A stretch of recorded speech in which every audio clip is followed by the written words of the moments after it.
کہتے ہیں کہ کسی جگہ ایک شخص رہتا تھا جس کے 3 بیٹے تھے۔ اس شخص نے اپنے تینوں بیٹوں کے نام حجر رکھے ہوئے تھے۔ دن گزرتے رہے حتیٰ کہ اسے مرض الموت نے آن لیا۔ اس نے اپنے تینوں بیٹوں کو بلا کر وصیت کی کہ حجر کو وراثت ملے گی، حجر کو وراثت نہیں ملے گی اور حجر کو وراثت ملے گی۔ اس کے ساتھ ہی اس کی روح قبض ہو گئی۔ وہ خود تو فوت ہو گیا مگر اپنے تینوں بیٹوں کو حیرت میں ڈال گیا۔ تینوں نے فیصلہ کیا کہ شہر جا کر قاضی سے اپنا مسئلہ بیان کریں اور اس سے کوئی حل مانگیں۔ تینوں شہر کے سفر کے لیے روانہ ہوئے۔ راستے میں انہوں نے ایک شخص کو دیکھا جو اپنی کسی گمشدہ چیز کو تلاش کرتا پھرتا تھا۔ ان تینوں بھائیوں کے پوچھنے پر اس نے بتایا کہ اس کی اونٹنی گم ہو گئی ہے جسے وہ تلاش کرتا پھر رہا ہے۔ ایک حجر نے پوچھا، کیا تیری اونٹنی ایک آنکھ سے کانی تھی؟ اس شخص نے کہا، ہاں ایسا ہی تھا۔ دوسرے حجر نے پوچھا، کیا تیری اونٹنی ایک ٹانگ سے لنگڑی تھی؟ تو اس آدمی نے جلدی سے کہا، بالکل صحیح، میری اونٹنی ایک ٹانگ سے لنگڑی تھی۔ تیسرے حجر نے اونٹنی کے مالک سے پوچھا، کیا تیری اونٹنی کی دم کٹی ہوئی تھی؟ تو اس نے خوشی سے کہا، ہاں بالکل ٹھیک کہہ رہے ہو، میری اونٹنی کی دم بھی کٹی ہوئی تھی۔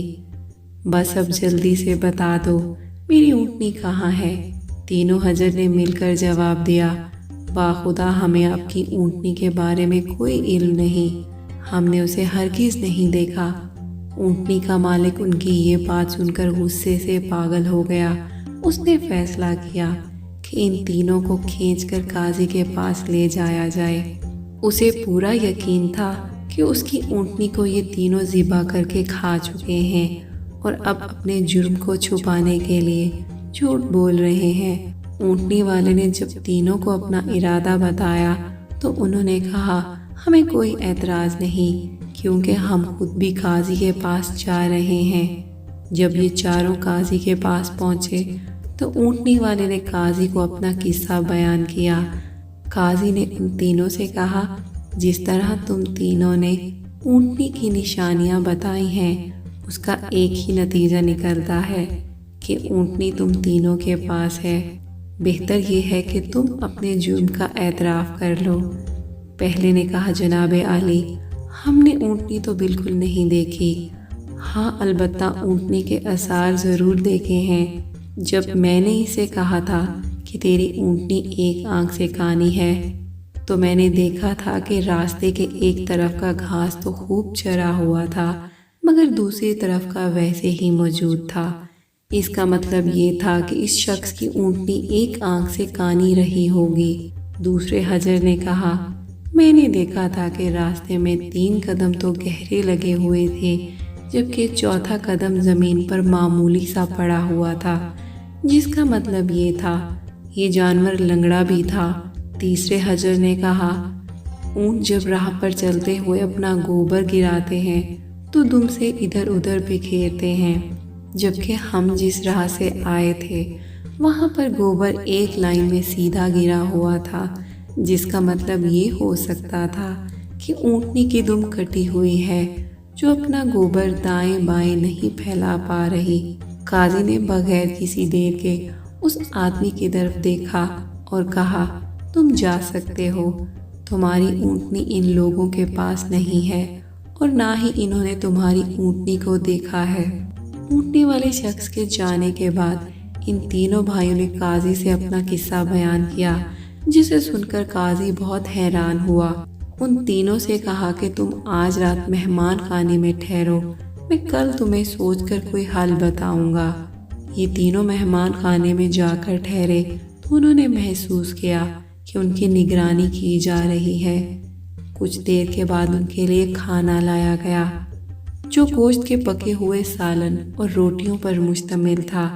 پہلے نے کھانے کو دیکھتے ہی کہا، یہ سالن کتے کے گوشت کا بنا ہوا ہے۔ دوسرے نے کہا، روٹیاں جس عورت نے پکائی ہیں وہ حمل کے ساتھ اور پورے دنوں سے ہے۔ تیسرے نے کہا، یہ قاضی حرام کی اولاد ہے۔ بات قاضی تک پہنچ گئی اس نے تینوں کو دوسرے دن اپنی عدالت میں طلب کر لیا اور تینوں سے مخاطب ہو کر کہا، تم میں سے کس نے کہا تھا کہ یہ کتے کا گوشت پکا ہوا ہے؟ پہلا بولا، میں نے کہا تھا۔ قاضی نے باورچی کو بلا کر پوچھا تو اس نے اعتراف کیا کہ پکانے کے لیے کچھ نہیں تھا، تو اس کو شرارت سوجی اور اس نے کتا مار کر اس کا گوشت پکایا اور ان کو کھانے کے لیے بھجوا دیا۔ قاضی نے پہلی سے پوچھا، تمہیں کیسے پتہ چلا کہ یہ گوشت کتے کا ہے؟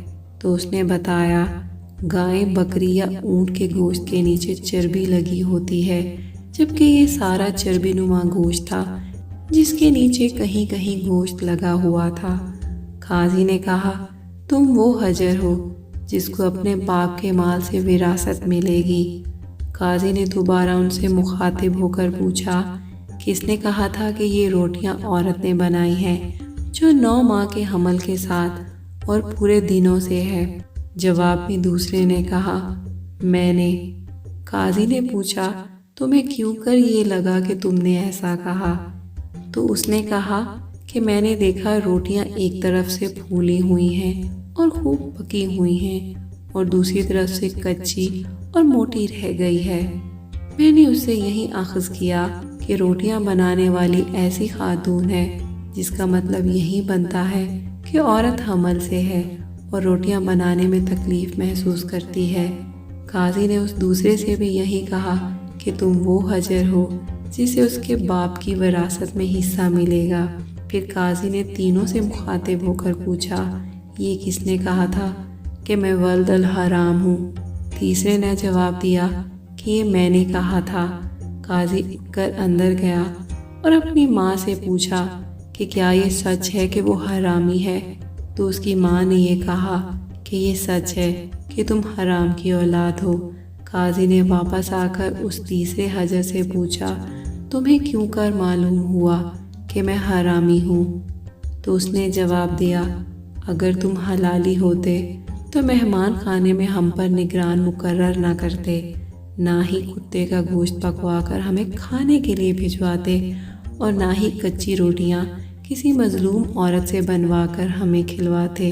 قاضی نے اسے مخاطب کرتے ہوئے کہا کہ تم وہ حجر ہو جسے اس کے باپ کے مال سے ورثہ نہیں ملے گا۔